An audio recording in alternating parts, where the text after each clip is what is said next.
Hello, welcome back to my series of home inspection podcasts. Today I'm going to be talking about the exterior chimney inspection. Most people think of the chase when they think of a chimney. Chase is the outer part. In our area, it's usually brick or framed. Let's look at some of the pictures I've taken recently, and we'll explain some parts of the chimney that are good and others that are defects. This picture is from the Inspectopedia website. It is demonstrating the location of the chimney with respect to the house around it. In general, the chimney should be 3 feet above the roof it is adjoining or penetrates through, 2 feet above the ridge, and 10 feet from any other part of the house. From the ground, we can see that this brick chase is missing a brick and needs some mortar repointed. This framed chase has wood rot above the roof. Just like any siding, correct insulation and maintenance is necessary on the chimney also. Depending on the angle and location, this might be difficult to see from the ground. Some additional flashing to keep water from running down the roof and stopping to pool at the chimney chase would be a good improvement. This 19-teens brick chase has been tarred over instead of having the brick correctly repaired. As I walked over to the chimney, a squirrel jumped out and started scolding me from the tree. When I walked around to the other side, a second squirrel jumped out. That drew my attention to the hole the squirrels were living in. Loose bricks, poor repairs make this chimney a serious hazard and place for water to penetrate the house. This chimney has a beautiful flashing on the roof side, but the chimney is 4 feet wide. At that width, any debris and heavy rain will not easily be shed from behind the chimney. A cricket is necessary. This is a different house, but you can see the cricket, the angled metal that allows water and leaves to move to the side of the chimney. I usually recommend galvanized steel that does not have holes be maintained for now and swapped for aluminum when the roof is next changed.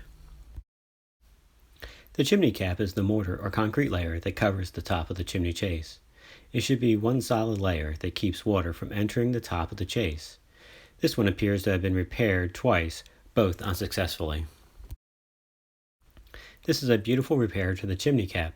You can see the chimney cap covers the entire top of the chase and hangs over enough to be sure rain sheds off the top. The spark arrestor appears new. A metal chimney cap covers a framed chase. The cap should be pitched or shaped to shed rainwater and be wide enough to shed that water so that it does not dribble down the siding. This is a beautiful example. Be aware when the metal chimney cap is tucked inside the siding. This often keeps water from running off but traps the water, allowing it to run down inside the chase, causing wood rot. Aluminum or stainless steel is best because it will not rust through. This is an example of a defective spark arrestor. As the name implies, the spark arrestor would prevent live embers flying from the chimney to land on the roof or some other flammable area. As a benefit, it keeps rain and animals out of the chimney. Flashing along the edge of a chimney is like any other flashing. Here, it protects the transition from the vertical to the roof. I am looking for flashing to be tight to the chimney at the top to prevent water from entering. When water runs down the roof at the chimney, it will be able to enter the house. Step flashing needs to be correct. Any rusted flashing should be replaced now. I recommend any galvanized flashing that is not currently rusted be monitored and replaced when the roof is next changed.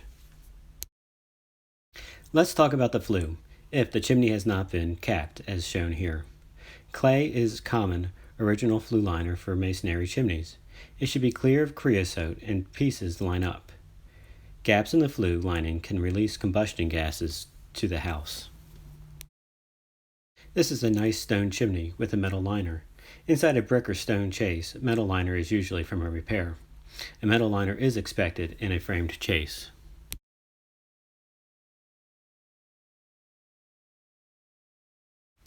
An unlined chase is possible. These are most common in the oldest of homes. Today's episode discusses some general aspects that are common for most inspections. Every house and inspection will be different. I hope you enjoyed the video and found it to be informative. If you are in the Central Virginia area, please get in touch to schedule an inspection with me, Kevin, the Home Inspector.